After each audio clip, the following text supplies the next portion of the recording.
So, magandang araw mga kababayan, and this is Divine PH, and may gusto naman po akong i-share. Good news po ito mga kababayan.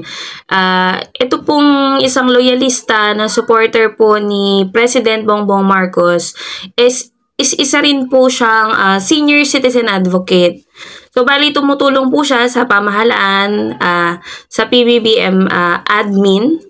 Yun nga po, para maparehistro po ang mga kababayan natin, ang mga lolo't lola natin na senior citizen.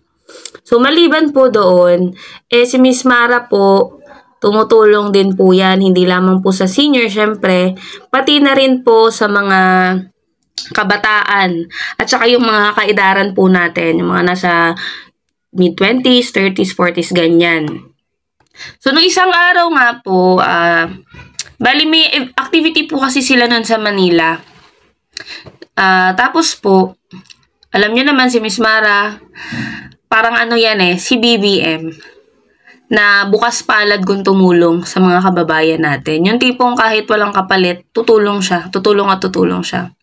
So, dyan makikita nyo po sa video na yan is namahagi po si Miss Mara Tamundong ng pagkain para sa mga kababayan natin. So, yan, may pa-Jollibee po si Miss Mara. Meron dyang one-piece chicken at saka yung burger. Biruin mo, may isang supporter si BBM magbibigay ng ganyan, tas walang kapalit yan Diba? Ang laking bagay niyan kasi kumbaga karamihan ng nabigyan kasi nila is yung mga kababayan natin na mga nagtatrabaho, like yung mga may pedicab, yung may mga tricycle, at saka yung mga kababayan natin na walang tirahan na nakatira lang sa kalsada.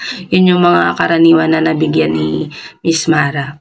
Biruin mo, ikaw bibigyan ka ng one-piece chicken tas walang hihinging kapalit sa'yo. Diba?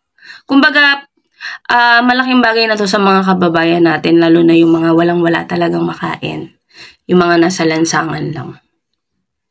So, yan, isang katunayan lang na may mga tao pa talaga na handang tumulong sa mga kababayan natin. Gusto ko rin ng ganyan. Actually, dati, last year ata yun, may mga ganyan din kami, mga charity na ginagawa po para sa mga kababayan natin. Pero ako gusto ko, pag dumating yung tamang pagkakataon, kasi for now, hindi pa natin kaya yung mga ganyang activity. Pero ako gusto ko soon, na yun nga din, masarap kasi sa pakiramdam na tumulong ka, na nakatulong ka, masarap siya sa pakiramdam. So ako, in God's will, malay natin, diba?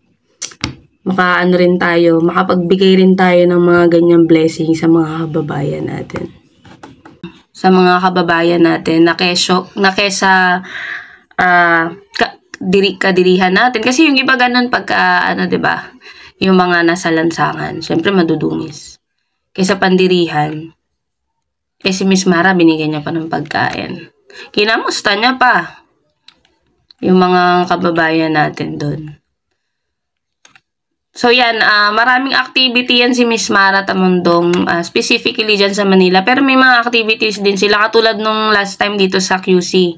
May mga nagpa-online registration din yan si Miss Mara sa mga senior. Kasi nga, gusto niya talagang tumulong sa administrasyon para syempre mapabilis din. Yan, isa po yan sa mga